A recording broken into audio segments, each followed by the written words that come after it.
An internal report from the cyber intelligence firm that waged a disinformation campaign in the 2017 Alabama Senate race to help Democrat Senator Doug Jones has now been released. As we've previously reported, the same company is responsible for a recent U.S. Senate report detailing allegations of Russian interference in the 2016 presidential election. RT correspondent Dan Cohen has been following the story very closely and has the details. Well, day by day, the scandal only continues to deepen.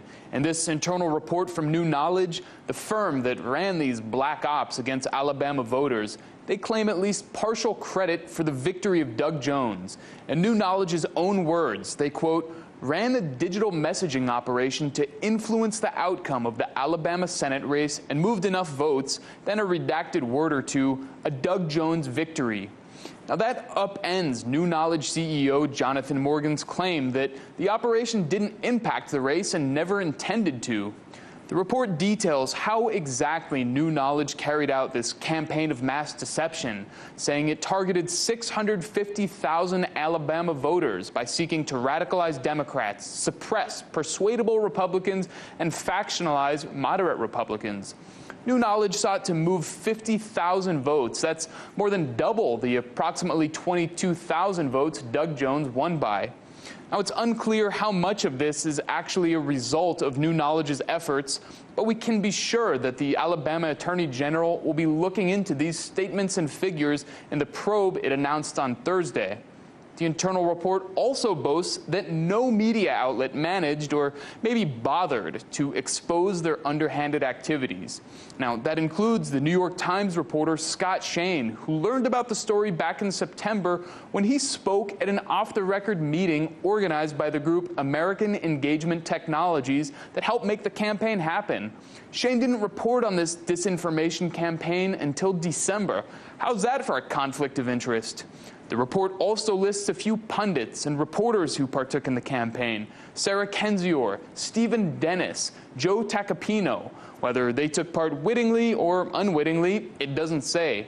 The leaked report goes on to say, quote, we must position ourselves to intercept future attempts to control the narrative by the adversary.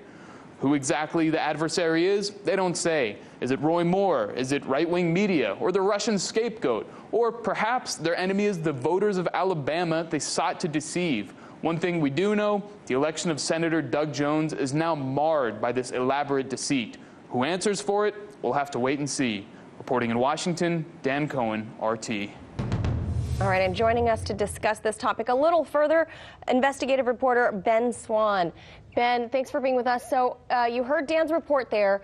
The Dems who are leading this whole Russiagate 2016 talk on Capitol Hill are apparently just the pot calling the kettle black here. What's your take on it? Yeah, it is absolutely stunning. Hypocritical on every level to see that Democrats who have been calling for, remember their words about the 2016 election, that these Russian bots, they were an attack on our democracy. They were the greatest threat, right, to American sovereignty. And yet now to find out that this company, not only did they issue the report claiming how much damage the Russians did. So you have to throw that report right out the window and say, how can you believe anything in there? But the fact that this now happened and they deceived voters in Alabama, it's just unbelievable. Are we going to call for a special prosecutor to now look into this case? And it's my understanding that tons of Silicon Valley money was dumped into this Alabama election.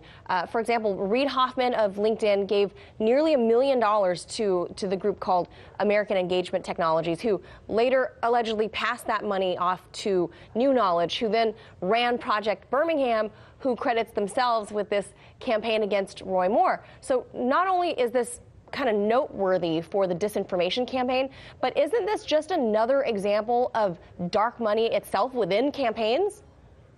Well, it is. I mean, we all know that dark money is a problem, right, within campaigns. But I think there's a bigger issue, which is the issue of those who are pouring money in, like in this case, the LinkedIn founder Hoffman, pouring in $1 million, right, but not knowing where that money's going, having no knowledge. Now, he's apologized. He says he didn't know where it was going, but he's sorry he had anything to do with it. Well, but the bottom line is you gave $1 million and had no idea where that money funneled to, what organizations were a part of it, who was taking part in this. And so I think there's a big question there too about the groups and then subgroups and then subgroups who seem to be taking this money. Yeah, I think there are big questions about that. Yeah, but and you know, the Democrats have been criticized before in at least modern day elections in the last 20 years for dumping money into campaigns, you know, local campaigns, talking about Hollywood money, and you see people like George Clooney and Amal Clooney hosting, you know, fundraisers for the Clintons and what have you.